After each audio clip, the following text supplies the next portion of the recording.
modernos. Este episodio es patrocinado por Todo Legal.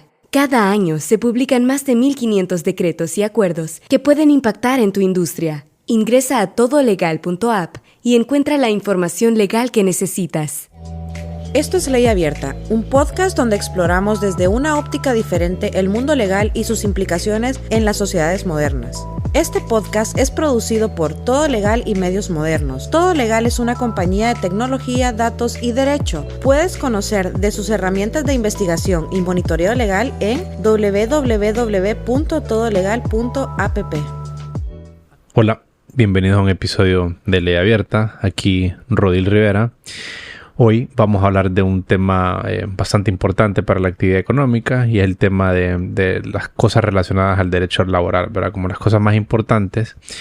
Y el episodio está enfocado a empresarios, a propietarios de pequeñas y medianas empresas y a empleados de estas posibles compañías.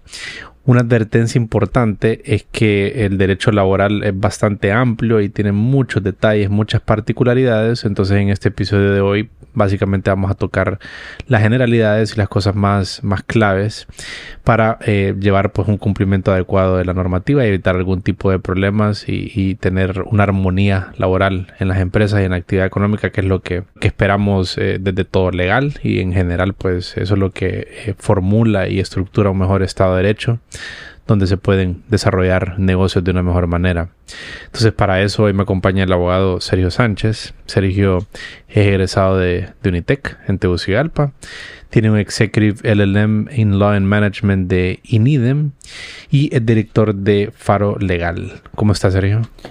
Bien, gracias, Rodil. Muchas gracias por la invitación y por el espacio para hablar de este tema muy importante. Como bien lo acabas de mencionar, es un tema de que para los emprendedores, para la pequeña, mediana empresa, es clave que lo tengan claro los conceptos, porque entran con estas reglas del juego, ¿verdad? Es parejo igual para todas las empresas, medianas, pequeñas, grandes, aplica todo. Entonces es buena oportunidad para que todos los oyentes tomen nota y de todos estos asuntos que vamos a desarrollar ahora. ¿Te parece si empezamos por lo importante? ¿Qué tipos de contratos laborales hay? Las formas de contratación que existen en el Código de Trabajo son contratos que pueden ser de manera escrita o verbal.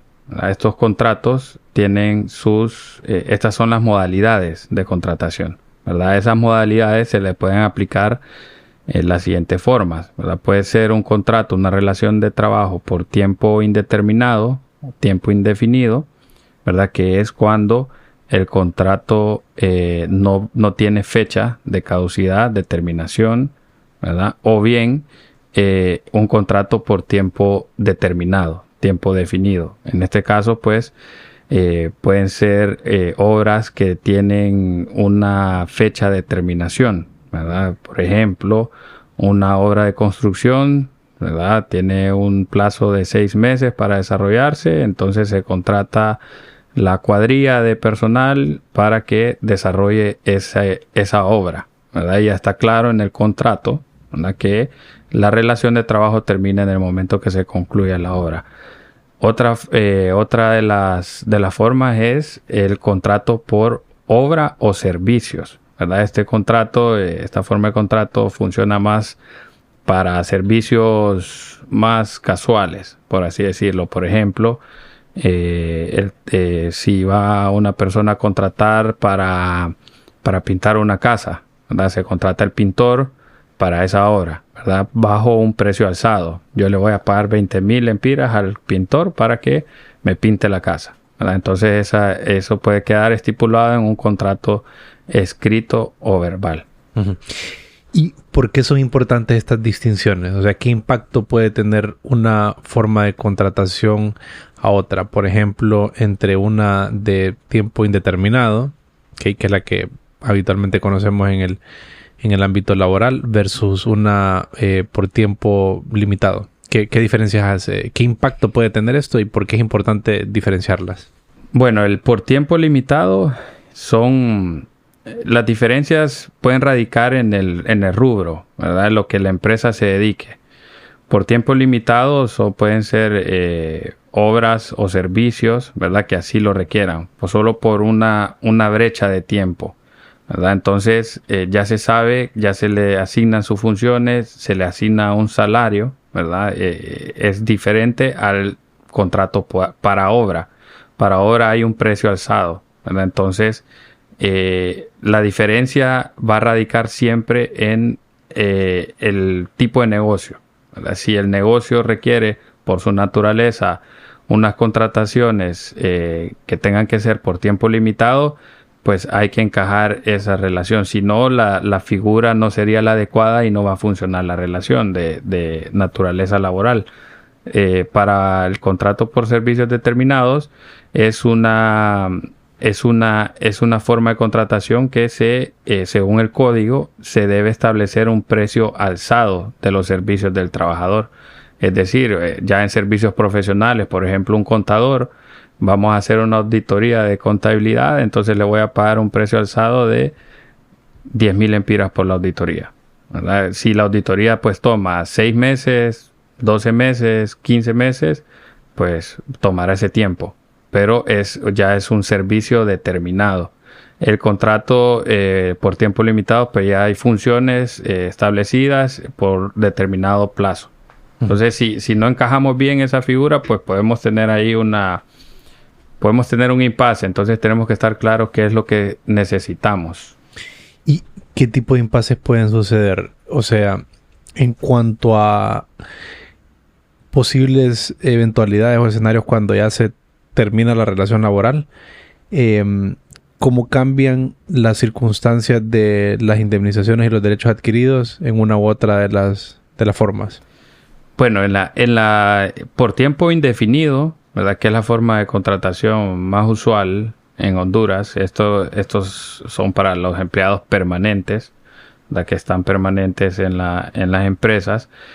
En esa forma de contratación, los derechos adquiridos aplican como en todas las demás. Es decir, los derechos adquiridos Estos siempre se mantienen en las 3 modalidades, no cambian, siempre se van a pagar. ¿Cuál es la diferencia? En el tiempo indefinido y en algunos casos en los otros tipos de contrato, cuando la relación de trabajo ha sido terminada bajo responsabilidad del patrono, entonces ahí aplican lo que son las indemnizaciones laborales. ¿Cuáles son las indemnizaciones laborales? El preaviso y la cesantía. Esas indemnizaciones, existen unos cálculos, dependiendo de la antigüedad, que le compete al patrono honrarle al trabajador cuando este contrato ha sido terminado bajo su responsabilidad.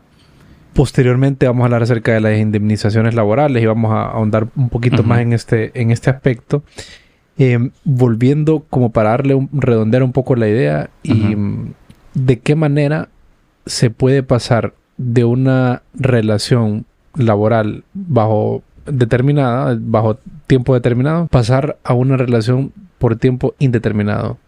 Antes teníamos el régimen de empleo por hora, que era muy bueno y funcionaba, era muy funcional. Ahora, ya que ya no la tenemos, entonces la gente tiene que acoplarse a esta modalidad de contrato, que es el contrato por tiempo determinado. Lo que la ley establece como principio de continuidad en el artículo 52 del Código de Trabajo es 1 año, es 12 meses. Es decir, una empresa solo puede tener por tiempo determinado un empleado 12 meses. A partir del día 1 del mes 13, inmediatamente, sin necesidad de formalidades como suscribir un nuevo contrato o pacto, convenio, inmediatamente ese empleado pasa a ser permanente y le aplican todos sus derechos, como ser 13º, 14º, vacaciones y las indemnizaciones laborales en caso de terminación del contrato. El preaviso y la cesantía. El preaviso y la cesantía, las indemnizaciones, cuando sea terminado el contrato. Que mi recomendación en este caso es siempre, si necesitamos que el trabajador continúe, liquidar a los 12 meses ese contrato determinado. Me refiero a liquidar, pagar los derechos adquiridos, que esos siempre se pagan en esta modalidad. Eso se van a pagar, eso por ley no se pueden, son irrenunciables. Aunque el trabajador diga no me los pague en un contrato, se los van a cobrar porque es irrenunciable. Después de ese tiempo, esperar un tiempo prudencial de 2 a 3 meses para volverlo a contratar si lo necesita volver a contratar. Pero mi recomendación es mejor buscar otro recurso humano para esas funciones, porque la ley es bastante clara en ese sentido. Hay un principio de continuidad que si no lo interrumpe en el mes 12, pasa a ser un empleado permanente y ya se le activa inmediatamente la carga de pasivo laboral al empresario. El espíritu de la ley es que la gente no abuse y no esté firmando contratos por tiempo determinado, año con año, y esté enmascarando una relación Exacto. permanente de trabajo para evitar los pasivos laborales, ¿no? Evitando los pasivos laborales, correcto. Y en la línea de estos principios, Sergio, mencionaste el principio de continuidad de la relación. Ese se establece en el artículo 52, ¿verdad? Que básicamente es que si se establece de inicio que sea por tiempo determinado, pero si se continúa en la relación, pues ya se convierte en una modalidad, en un tipo contractual de tiempo indefinido, y ya pues entran estos otros elementos del pasivo laboral en juego. En ese caso, el principio de continuidad sí tiene ciertos requisitos, que primero tiene que ser entre las mismas partes contratantes, ¿verdad? La continuidad. Tiene que continuarse haciendo la misma clase de trabajo, es decir, que el trabajador continúe prestando los mismos servicios. Si cambia de puesto. Si cambia de puesto, se rompe la continuidad. Pero tiene que ser un cambio muy radical. Radical. Conjugados esos dos elementos, se entiende por ley de que pasa a ser un contrato por tiempo indefinido. Y en este caso, todo lo que es el periodo de prueba, por ejemplo, que es de 60 días, ya el periodo de prueba ya se toma, que ya se celebró, ¿verdad? Ya se realizó y ya no hay lugar a que se le aplique el periodo de prueba.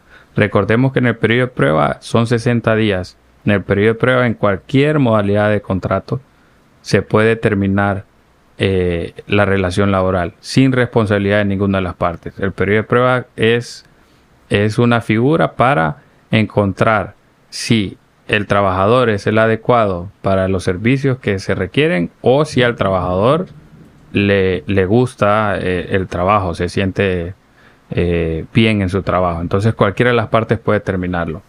Importante señalar que ahorita estamos hablando de contratos individuales de trabajo y hay dos formas: contrato individual y contrato colectivo.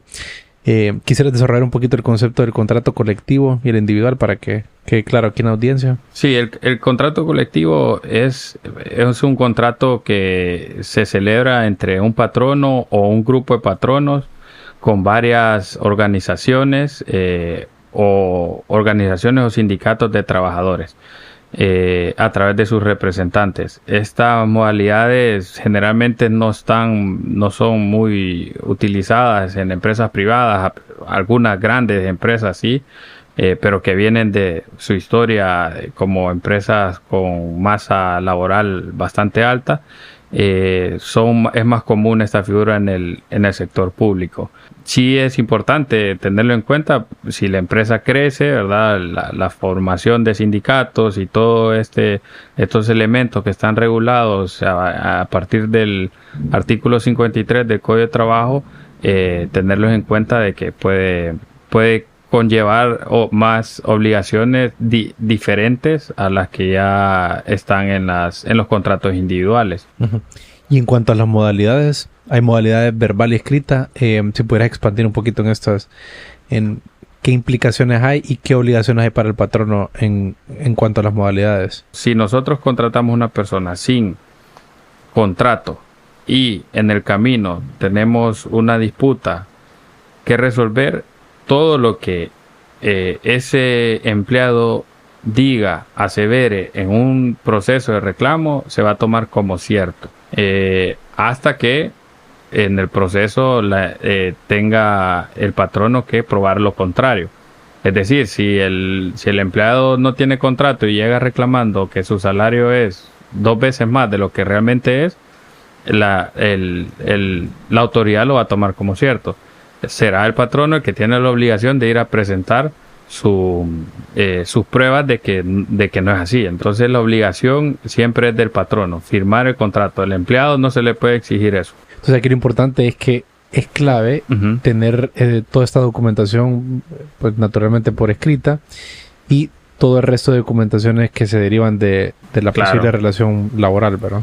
Todos los requisitos que el contenido mínimo de un contrato debe tener están en el artículo 37 del Código de Trabajo. Ahí se pueden revisar.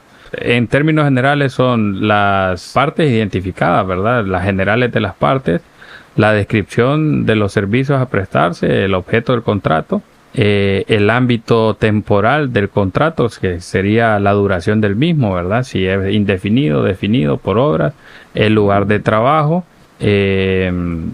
la jornada y horario, el sistema de trabajo, ¿verdad? Que ese podría ser el sistema si va a ser por tiempo de obra o por tarea, eso lo determina ahí el código. La forma de remuneración, ¿verdad? Y otros aspectos que podrían considerarse específicos para otras áreas que el código todavía tiene vigente. Por ejemplo, hay pagos por unidad de obra, prohibiciones, las generales de los dependientes y convivientes, ¿verdad? Que ahí se coloca todos los familiares, los hijos, la esposa, quienes dependen económicamente del empleado. Cuando hay salario en especie también, todos esos beneficios, la forma que el patrono va a acreditar esos pagos. Y estipulaciones que ambas partes pacten sin que contravengan las disposiciones del código propio o del código de trabajo, o del reglamento. ¿Te parece si hablamos sobre los elementos para determinar la relación laboral? ¿Cuál es que establece el código? Primero, la prestación individual del servicio, la que el empleado esté prestando efectivamente un servicio a una empresa. Segundo, una remuneración, que sería el salario. Tercer elemento, la subordinación. La subordinación es que está sujeto a las órdenes del patrono. Es decir, en este contexto podemos tomar, por ejemplo, correos electrónicos, mensajes de texto, llamadas, cualquier comunicación en la que se pueda acreditar de que él está subordinado a órdenes o de sus superiores. Entonces, al existir esos tres elementos, tenemos una relación de naturaleza laboral, indistintamente de lo que ellos podrían tener pactado en un contrato. Recordemos el principio de irrenunciabilidad, ¿verdad? En el artículo 3 del Código de Trabajo está el principio de renunciabilidad. Cualquier trabajador, cualquier empresa pueden pactar en sus contratos expresamente que se desligan de todos estos derechos, o pueden inventarse textos para omitir obligaciones o compromisos legales de esta naturaleza, pero esas disposiciones son nulas de pleno derecho. Es decir, cuando llegue el momento de la disputa, el juez o la autoridad le va a dar la razón al empleado y va a tomar todos sus derechos, aunque se haya renunciado a esos derechos, los va a tomar y los va a hacer efectivos.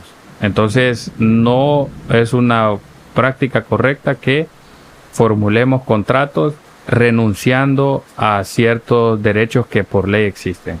Hablemos un poco del salario mínimo. Pues creo que todos, la esencia del salario mínimo, algo de lo cual no podemos ir más abajo. Un par de cosas aquí que juegan un rol, y es, por ejemplo, la relación del salario mínimo con los estatutos de algunas profesiones particulares. Entonces me gustaría ahondar en eso.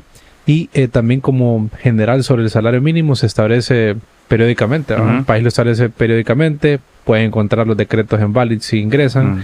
Por ejemplo, el del 2022, que se reafirmó en el 2023, fue decretado, publicado en la Gaceta el 6 de abril del 2022. Es el acuerdo STSS 308-2022. Entonces, hablemos un poco acerca de esta relación del salario mínimo con estatutos de algunas profesiones particulares.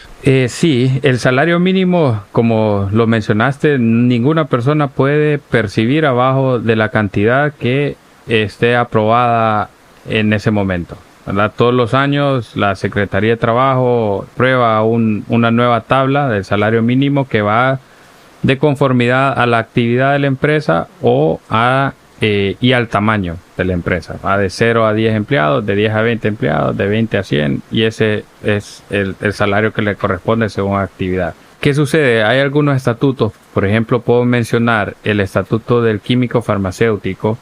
El químico farmacéutico tiene un estatuto que le da el derecho para incrementar el 20% de su salario cada año. Es decir, cumple un año de trabajo, un 20% por estatuto. En la práctica se ha visto de que este aumento no es que no lo respetan, sino que tienen pactado en el contrato que ese aumento no va a ser aplicado. La razón es una razón económica, ¿verdad? Las empresas dicen no podemos soportar un aumento del 20% año con año. Se firma el contrato, el estatuto todavía vigente. ¿Qué sucede?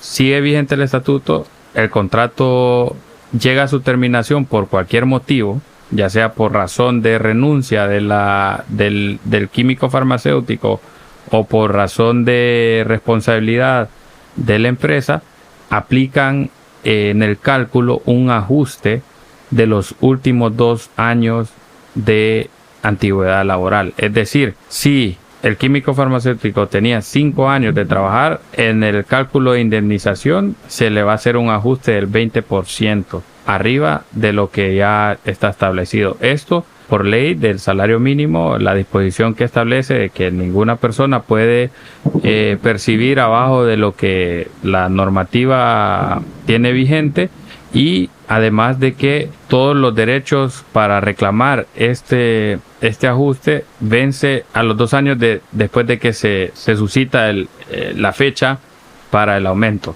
Entonces, por eso solo se toman los últimos 2 años. En ese sentido, pues, se ha podido observar que se hace valer el principio de irrenunciabilidad, dejando nula la cláusula de pleno derecho, por cuanto el contrato, pues, lo tenía pactado, y aplican el ajuste. Este ajuste es inviable generalmente para las empresas, entonces lo pactan que no se acredite, que no se pague cada año, pero se ha visto que al final de la relación laboral, por cualquier circunstancia, siempre piden el ajuste.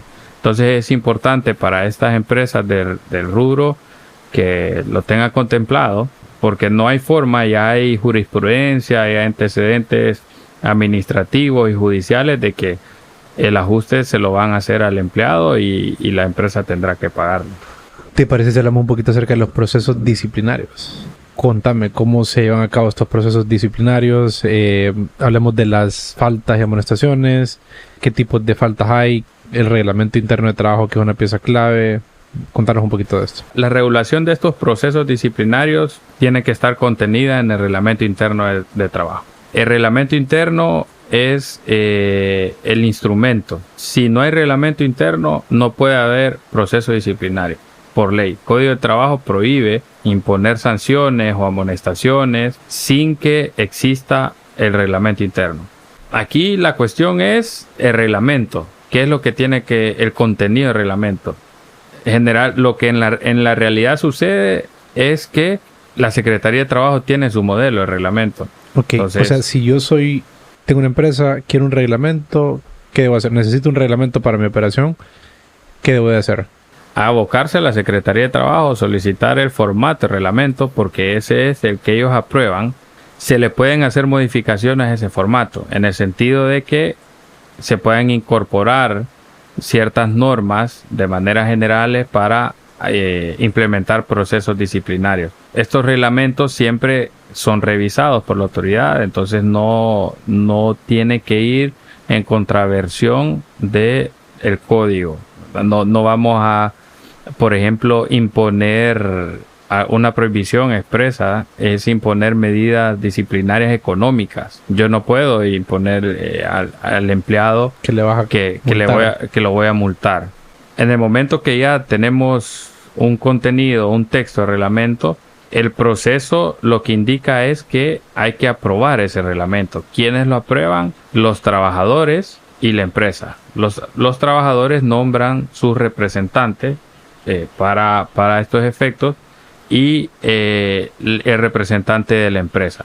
En ese proceso pues se concilia, se negocia el reglamento para que estén contenidas todas estas formas de disciplina. Sin estas medidas disciplinarias no podemos tener un proceso. Es decir, el Código de Trabajo no contiene medidas disciplinarias, no contiene lo que es una amonestación, no contiene todos estos conceptos que a veces las empresas intentan imponer, pero que no tienen el instrumento, el reglamento. Entonces muchas veces llaman, mire, el empleado tal vino tarde o faltó a una de sus funciones. Entonces, ok, mándeme reglamento. ¿Qué es lo que tienen ahí contemplado para estos casos? No, es que no tenemos reglamento. Prácticamente no podemos hacer nada. No se puede amonestar nada. Podríamos intentar una audiencia de descargo o podríamos solicitar los servicios de inspectoría de la Secretaría de Trabajo para que ellos tomen nota y dejen refrendado la situación.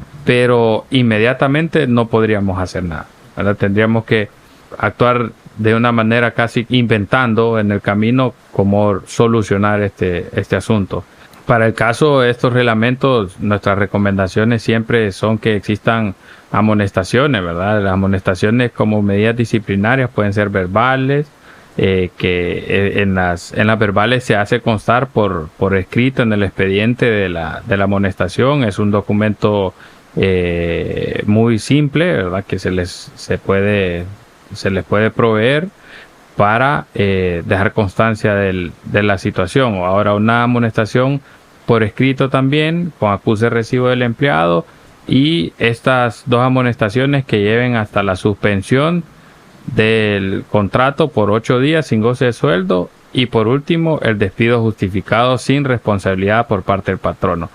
Todas estas medidas disciplinarias, sea leve o sea grave, se tienen que incorporar a los expedientes de los empleados. La clave es el orden. Si la empresa, si el patrono no tiene orden, es muy, muy complicado acreditar un despido justificado. Hay obligaciones que tienen que cumplir los empleados. Sus funciones están establecidas en el contrato. Si ellos faltan a esas funciones, es una causa de despido justificado. Sin embargo, generalmente lo que sucede es que no está documentado.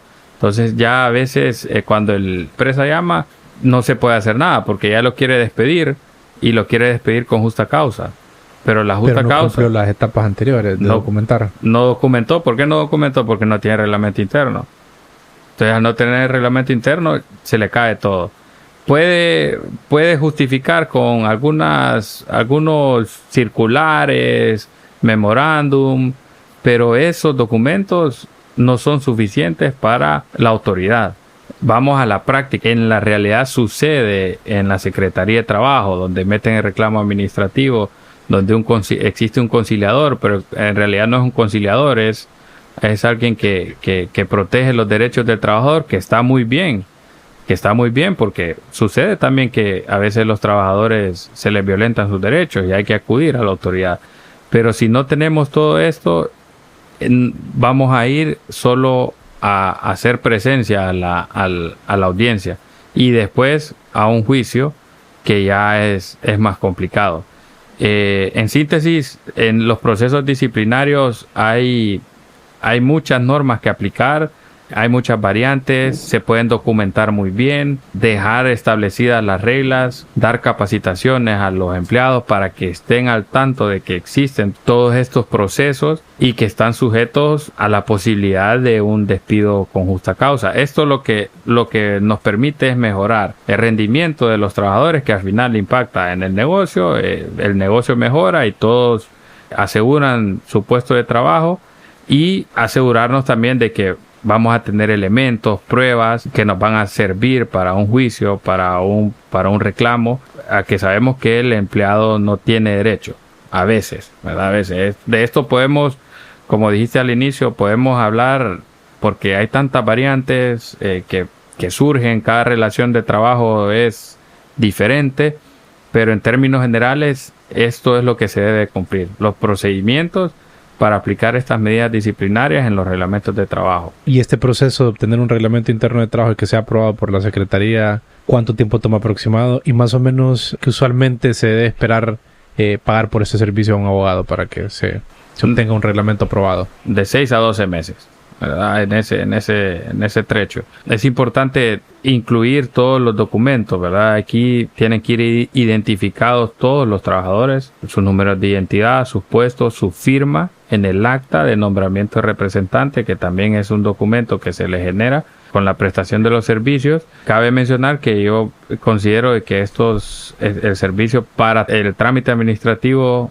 de aprobación del reglamento puede andar en unos 10,000 empiras completo hasta tener la resolución aprobatoria. Siempre es importante consultarlo con el abogado estos temas para que evitemos que el proceso se demore o que denieguen, ¿verdad?, el reglamento. Ya hablamos un poco acerca de despidos justificados e injustificados y pues la clave que es documentar durante todo este proceso para hacer valer el derecho que haya sucedido. Vos mencionaste la audiencia de descargo. ¿Qué pudieras decir de esta audiencia? ¿Cómo funciona? ¿Cómo se lleva a cabo? ¿Y cuáles son las recomendaciones que vos darías? Funciona generalmente con un hecho que se haya suscitado. Un hecho dentro de la empresa que es necesario abordarlo directamente y de forma privada con el trabajador. ¿Cómo inicia este proceso? Este proceso inicia con una citación al trabajador. Acuden las partes, el trabajador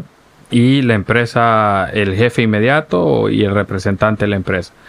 El objetivo de esa audiencia es exponerle al trabajador de qué es lo que se le está imputando, ¿verdad? Se le imputa de tal hecho y se le resume de lo que se le está imputando, y el trabajador a su vez defenderse o exponer su versión del hecho que se le imputa. Esa audiencia se transcribe un acta de descargo que es firmada por todas las partes. Se pueden agregar 2, 3 testigos y es el documento que hace constar el derecho de defensa que pudo ejercer el trabajador, y además de eso, claridad sobre lo que se está intentando resolver. Generalmente se utiliza como una medida de presión a los trabajadores, como un instrumento para ir preparando un despido con justa causa. Creo que este es el documento que puede funcionar para un despido con justa causa siempre y cuando haya todos estos elementos, que hayan testigos, que sea firmado, que hay empleados que se niegan a firmarlo. Entonces, si se niega a firmarlo, dejar una leyenda que el empleado se negó a firmarlo y dejar todo eso muy establecido. Mi recomendación más que todo en estos temas es siempre, si el tema es muy delicado, si se considera de que puede haber un perjuicio más grave, es que se acuda a la inspectoría de la Secretaría de Trabajo y solicitar los servicios de un inspector, y sea este funcionario público de la Secretaría de Trabajo quien realice el acta de descargo. Así nosotros ya tenemos una persona que, además de ser un funcionario, es una persona neutral en el asunto y que solo va a tomar datos y hechos de lo que las partes en ese momento dialoguen y acuerden. Si no hay inspector y la situación es más grave y necesitamos el inspector, acta notarial. Acta notarial donde un notario dé fe de lo que está sucediendo y transcriba lo que manifiesten las partes. Eso pues considero de que podría ser el camino para un acta de descargo. Es importante que tener un formato de esta acta. También les podemos proveer ese documento. Básicamente lo que hacen es narrar los hechos de una situación particular. Luego, pues, esa acta archivarla en el expediente del empleado que corresponda. Es importante tener formulados de expedientes para esas nuevas empresas que van comenzando y ya pueden contratar. Muy bien, excelente, pero tienen que tomarse su tiempo para tener el expediente de su empleado, que tengan su identidad, primero que todo que tengan su contrato de trabajo firmado, que tengan sus identificaciones, que tengan sus acreditaciones académicas, su currículum, todo. Y en ese expediente ir guardando cada amonestación, cada acta de descargo que se les tenga que hacer, porque eso es lo que le va a hacer valer a una empresa, a una MIPYME que le cuesta tanto su capital.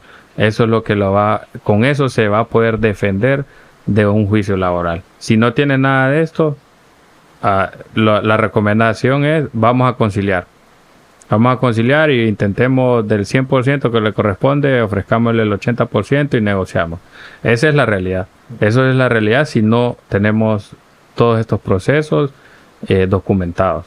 Claro, y es que al final, como empresarios, en el fondo lo que queremos es que pues la compañía salga adelante y que los empleados realicen el trabajo para el cual fueron contratados, ¿verdad? Entonces, toda esta documentación lo que nos permite es orientarnos más hacia ese objetivo. No es despedir al empleado lo que se quiere, sino que es que el empleado realice el trabajo como lo debe de hacer, como se pactó, y que en caso que no lo está haciendo, pues tengamos que recurrir a la instancia final, que es el despido, y pues que toda esta documentación nos permita claridad en todo este proceso con los empleados, con las autoridades pertinentes y y a lo interno de la empresa. Creo que la documentación es claridad. A veces los despidos son justos, pero no tenemos la documentación, entonces nos quedamos en indefensión prácticamente, sobre todo con una ley proteccionista del trabajador, una ley de... Las lleva a las de perder, diríamos aquí el patrono. En la relación laboral. Si no está, sí. O sea, tiene un trabajo más arduo que hacer el patrono. Sí. La verdad, puntualmente, la respuesta a tu pregunta es sí. Pero sí tiene posibilidades el patrono. Las posibilidades se enmarcan dentro de lo que él pueda tener orden. El orden lo dicta el reglamento interno y los procesos disciplinarios y cómo él va a tener ordenada su documentación. ¿Este archivo puede ser digital? Sí, puede ser digital. Ok. Sí, ¿Vos has estado en alguna situación en la que ha sido un medio probatorio de algún archivo digital o que tiene que ser un scan, ¿verdad? De alguna donde está firmado, digamos, lo escaneas y lo digitalizas para tal vez una mejor administración? Sí hemos tenido casos de esos, pero generalmente es mejor tener el documento original. Cuando es un documento, por ejemplo, renuncias. Hay empleados que renuncian y me acaba de suceder hace unos días. Renunció y a los 4 o 5 días mandó un correo con una revocatoria de su renuncia. Entonces, ¿qué pasó aquí? ¿Dónde está la renuncia original? No, es que solo mandó un escaneado. Ocupamos la renuncia original. ¿Dónde la dejó en algún lado? No la dejó. Entonces empieza todo eso a ver qué es lo que sucede, cómo resolvemos. Entonces siempre es mejor tener documentos originales. Recordemos, con esta ley se protegieron unos trabajadores de una revolución laboral en tiempos de la bananera, ¿verdad? O sea que nace con un espíritu proteccionista de él hacia el trabajador. Es una ley muy antigua para lo que ahora la sociedad vive. La sociedad no solo hondureña, en todas partes. Y tenemos una ley de, ¿cuánto? 1959, ¿verdad? Entonces, pero ni modo, es lo que tenemos. Sabemos de que estos derechos no los van a tocar. Y hay que irse preparando bien. Hay que mejorar esto. Las empresas les cuesta mucho. Yo, en la trayectoria profesional que yo tengo, a la empresa no importa. Las grandes corporaciones, las transnacionales, les cuesta mucho este trabajo. Como abogado in-house sí he visto qué es lo que estos departamentos hacen, y lo que se necesita de lleno es orden, que tengan orden y que sean oportunos al momento de realizar estos procesos. Si el proceso lo tienen hecho, si está en el reglamento interno, si tenemos todo esto, solo tenemos un mes para hacer el proceso disciplinario. Un mes después de haberse suscitado el acto de indisciplina laboral del empleado. Un mes. Si después de ese mes se repite ese acto y no documentamos el anterior, es como que no haya sucedido lo uno y lo otro. Si a alguien le interesa alguno de estos formatos, nos puede escribir un correo a info@todolegal.app y les podemos poner ahí a disposición un un repositorio de documentos que los pueden utilizar para que puedan documentar estos procesos como se debe, y todo eso gracias a Faro Legal y a Sergio.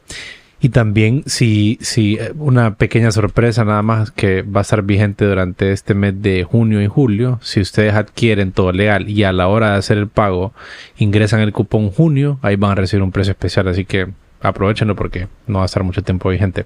Entonces, ¿te parece si cerramos hablando acerca de indemnizaciones laborales y las vacaciones? Entonces, si podemos, empecemos por ahí. ¿Qué son las indemnizaciones laborales? Indemnización laboral, tenemos el preaviso y el auxilio de cesantía. Ok, contanos un poquito de cada uno de esos. El preaviso, regulado en el artículo 116 para adelante, aplica en el contrato por tiempo indeterminado. En esta modalidad de contrato... Por eso es importante aquella separación allá, y llevarlo bien, el control de si es determinado, no pasarte de un año, porque una vez que te pasaste un año, te volvés indeterminado y ya entra el preaviso. Entra el preaviso como una indemnización. Ok. Entonces, el preaviso es una indemnización que se paga cuando la empresa, el patrono, termina bajo su responsabilidad del contrato, cuando lo despiden, sin justa causa. El preaviso es justamente eso, una notificación de que voy a terminar el contrato. Si no te doy esa notificación, entonces te tengo que pagar de conforme al artículo 116. ¿Cuáles son esos valores? Entonces la notificación con anticipación puede ser de 24 horas cuando el trabajador ha servido a un patrono de modo continuo por 3 meses. O sea, si yo despido a alguien con un aviso de 24 horas, hay que pagarle 3 meses de su salario. Exactamente. Ok. Una semana, contrato de 3 meses a 6 meses. 2 semanas, contrato de 6 meses a 1 año. 1 mes, contrato de 1 a 2 años. 2 meses, contrato de más de 2 años. Ahora con el otro tema, la otra indemnización, la cesantía, el auxilio de cesantía, así se denomina en el Código de Trabajo, artículo 120. Estos sí son días de trabajo que se pagan por despido injustificado, ¿verdad? Por alguna de las causas que no estén previstas en el artículo 114 del Código de Trabajo o en el contrato de trabajo. Este auxilio de cesantía tiene las siguientes reglas. Pues de un trabajo continuo no menor a 3 meses ni mayor a 6 meses, un importe igual a 10 días de salario. O sea, se hace un cálculo de los días de cuánto percibe diario el empleado y se le pagan 10 días. 10 días más en el caso de que el contrato no sea mayor a 3 meses ni menor a 3 meses, ni mayor a 6 meses. 20 días de salario si es mayor de 6 meses pero menor de 1 año. 1 mes de salario si es mayor de 1 año, con un importe igual a 1 mes de salario por cada año de trabajo. O sea, por cada año de trabajo, 1 mes de salario. Exactamente. Máximo, sí tiene un máximo que son 25 meses. 25 meses es lo más que puede sumar de auxilio de cesantía. Y el auxilio de cesantía, como un poco de contexto, creo que es como un auxilio para asumiendo, aquí entran los principios del derecho laboral, asumiendo el tiempo que el empleado va a estar sin trabajo y que esto le sirva como un auxilio pues para tener un colchón, digamos, sí, durante ese periodo de tiempo, ¿no? El espíritu de estas indemnizaciones es precisamente eso. El contrato se terminó repentinamente bajo responsabilidad del patrono. Y esto lo que les permite a las personas es tener un colchón mientras consigue otro trabajo. Un sustento mientras se consigue un trabajo nuevo. Entonces, ese es el espíritu. Ahora, estas son las 2 indemnizaciones que aplican en tema laboral. Los otros conceptos son derechos adquiridos. Contanos un poquito de eso. Los derechos adquiridos son, como lo menciona la palabra, se adquieren en el momento de que se inicia la relación laboral. Estos derechos adquiridos son el 13º, 14º y vacaciones, sus proporcionales también. En el momento de la liquidación se liquida lo que corresponde a cada concepto y se hace un cálculo proporcional de esos conceptos para pagar completamente la liquidación. Despedimos en julio, entonces ya no pago nada, se paga un proporcional. Que sería un mes, ¿verdad? El equivalente de ese mes de julio y más. Okay. Se hace el cálculo de los últimos 6 meses, se divide y ahí sale el importe, ¿verdad? Es un cálculo proporcional. Todos estos cálculos a la gente lo solicita en la Secretaría de Trabajo. En la Secretaría de Trabajo nada más se lleva el valor, el salario que tenga, el último salario, y ellos hacen todos los cálculos.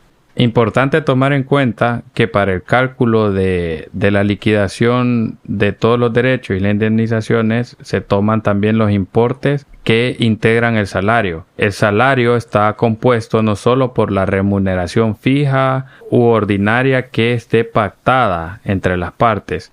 También forma parte del salario todo otro elemento en dinero o en especie que implique retribución de los servicios. Es decir, cualquier otra forma o denominación que adopte esa retribución es tomada dentro del salario. Por ejemplo, comisiones, bonos habituales por rendimientos de trabajo, sobresueldos, primas, pagos por días de descanso obligatorio, todo lo que está mencionado en el artículo 361 del Código de Trabajo. Esto pueden ser variantes como ser las asignaciones de combustible, por ejemplo. La asignación de combustible, si es como herramienta de trabajo, si por ejemplo es un asesor de ventas que tiene que andar movilizándose para el negocio, esa es una herramienta de trabajo. Pero si es un gerente general de una empresa, tiene como prebenda una asignación de 2.500 lempiras semanales para su gusto, forma parte del salario. Entonces eso va a ser tomado en cuenta.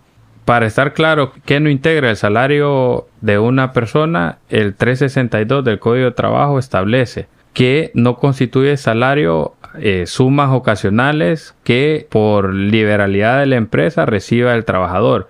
Estas pueden ser primas, bonificaciones, gratificaciones ocasionales, que las pueden recibir en dinero o en especie. Ocasionales es la palabra clave aquí. Sí, o sea, que ya es de una forma frecuente, aquí es ocasional. O sea, sí, algo como bien sin planificación, que no sucede con una frecuencia. Okay. Si es habitual el bono, por ejemplo, hay empresas que pagan 15 salarios. Una vez al año, tal vez. Exacto. El salario 15 lo pagan como en una forma de bonificación. Entonces, ese sí entra porque es una bonificación habitual, como lo menciona el 361. El 362 te menciona que son ocasionales, entonces esa no forma parte de un bono de éxito, porque ese año llegamos a la meta, entonces vamos a dar un bono que lo definimos ahí, lo define la empresa, no hay ninguna condición contractual pactada que diga que esta bonificación es una liberalidad de la empresa darte cierta cantidad. Lo que estábamos mencionando, el ejemplo que mencionábamos del combustible, en este caso yo hacía la diferencia que cuando es combustible para movilización, para desempeñar las funciones, no entra como salario. Entonces ahí el 362 fundamenta ese ejemplo. Este tema de los aspectos laborales de una empresa creo que son pieza fundamental en el cumplimiento normativo en nuestro país, y aparte de los elementos puros financieros y de mercados que suceden en una compañía que pueden llevarnos al fracaso, creo que ese sería lo que está ahí muy seguido, el aspecto laboral. Cuanto al cumplimiento, esta es la pieza fundamental, así que es clave que le prestemos mucha atención, con mucho cuidado, la letra fina. Pues ya como lo escucharon, nuestro código, nuestra legislación laboral es bien protectora del empleado por causales históricas de su momento.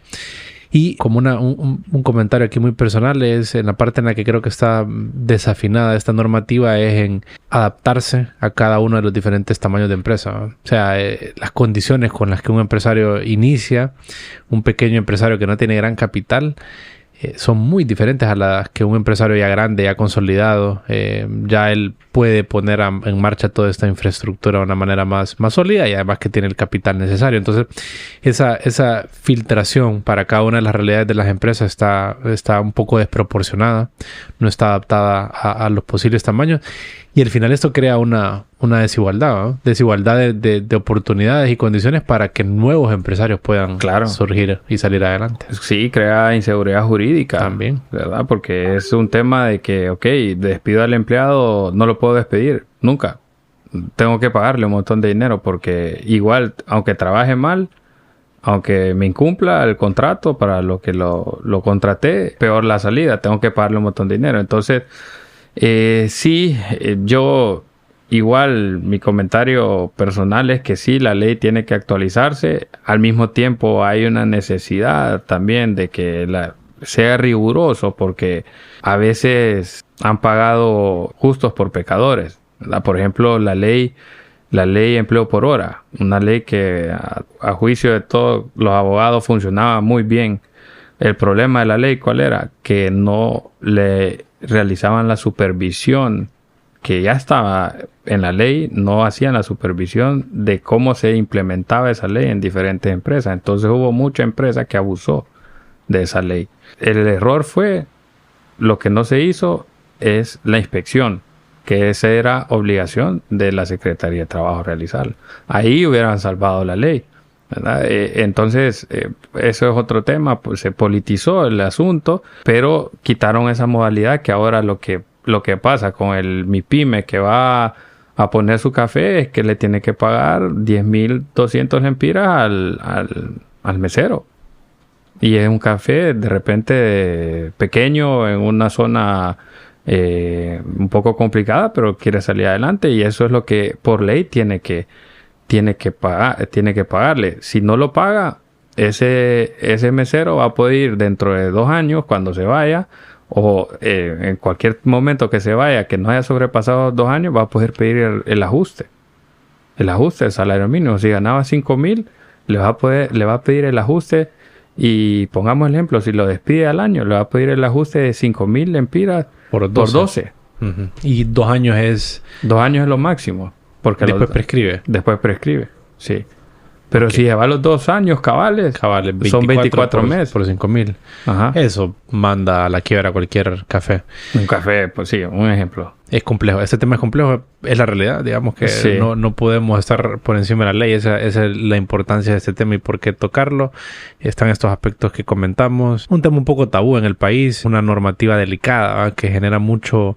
despierta, agita mucho a la población, a muchos sectores. Entonces es un tema que se trata con unas pinzas y que esperamos que en un futuro pues podamos tener algo que se acomode más a la realidad de empresarios pequeños y de permitir una forma más adecuada para las realidades de los diferentes empresarios en los diferentes tamaños.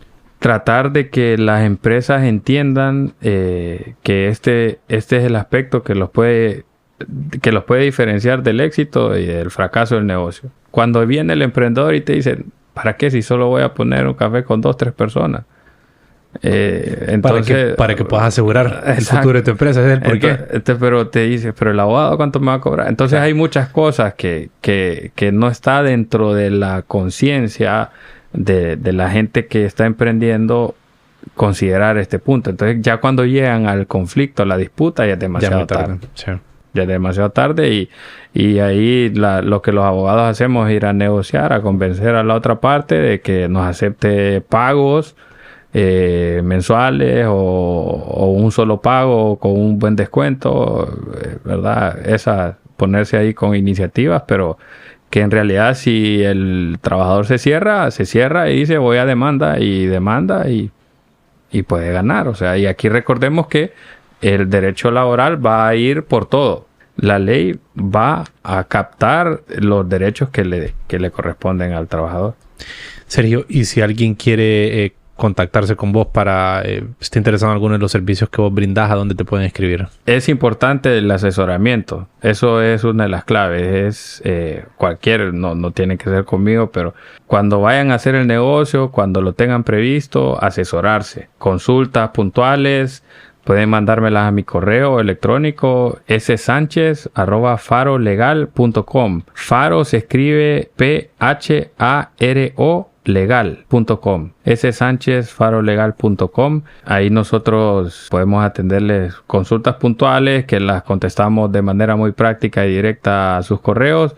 Y bueno, cualquier otra cotización de servicios que necesiten. Y si necesitan algún tipo de formato, escriben y si pues tenemos varias solicitudes, armamos un repositorio ahí con algunos de los formatos más usuales que se necesitan, los tipos de contratos, de algunas amonestaciones y pues ahí lo que nos pidan.